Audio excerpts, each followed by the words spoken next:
ধ্বংসের পথে বিশ্বসেরা অলরাউন্ডার বাংলাদেশের অন্যতম সেরা ক্রিকেটার সাকিব আল হাসানের ক্রিকেট ক্যারিয়ার দেশে আসামাত্রই হতে পারেন গ্রেপ্তার, এমনটাই ভেসে বেড়াচ্ছে সামাজিক যোগাযোগ মাধ্যম সহ দেশের সব মানুষেরই লোকে মুখে।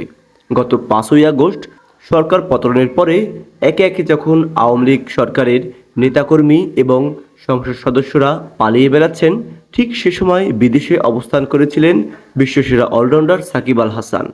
স্বভাবতই সবাই ধরে নিয়েছিলেন যেহেতু আওয়ামী লীগের এমপি, তার বিরুদ্ধে হতে পারে গ্রেপ্তার মামলা। কেউ বা ভেবেছিলেন হয়তোবা বিশ্বসেরা ক্রিকেটার বাংলাদেশের প্রাণ সাকিব আল হাসানের বিরুদ্ধে কোনো অ্যাকশন হবে না, কিন্তু কেন নয়, গত 5ই আগস্টের আগে জুলাই মাসে রক্তাক্ত গণহত্যার সাথে আওয়ামী লীগ সরকার জড়িত থাকায় আওয়ামী লীগ সরকারের একজন এমপি হিসেবে সাকিব আল হাসানও এই দায় এড়াতে পারে না। তারই প্রেক্ষিতে গত সপ্তাহে সাকিব আল হাসানের বিরুদ্ধে হয়েছে হত্যা মামলা, আর একজন হত্যা মামলার আসামি দেশে আসা মাত্রই হতে পারেন গ্রেপ্তার। ইতিমধ্যে লিগ্যাল নোটিশ পাঠানো হয়েছে দল থেকে বাদ দিয়ে তাকে যেন দেশে পাঠানো হয়, কিন্তু সাকিব আল হাসানের বিরুদ্ধে এই হত্যা মামলার পরে ইতিমধ্যে বিভিন্ন মহলে এর বিরুদ্ধে তীব্র নিন্দা জানাচ্ছে। কেউ কেউ কেউ বলছে এটি একটি মিথ্যা মামলা, সাকিব আল হাসান কী করে মানুষ হত্যা করে।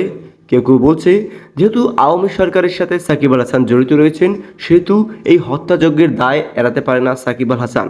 তাই দেশে ফিরলে হয়তো যে কোনো সময় গ্রেপ্তার হতে পারেন এই বিশ্বসেরা অলরাউন্ডার এবং দল থেকেও বাদ পড়তে পারেন তিনি।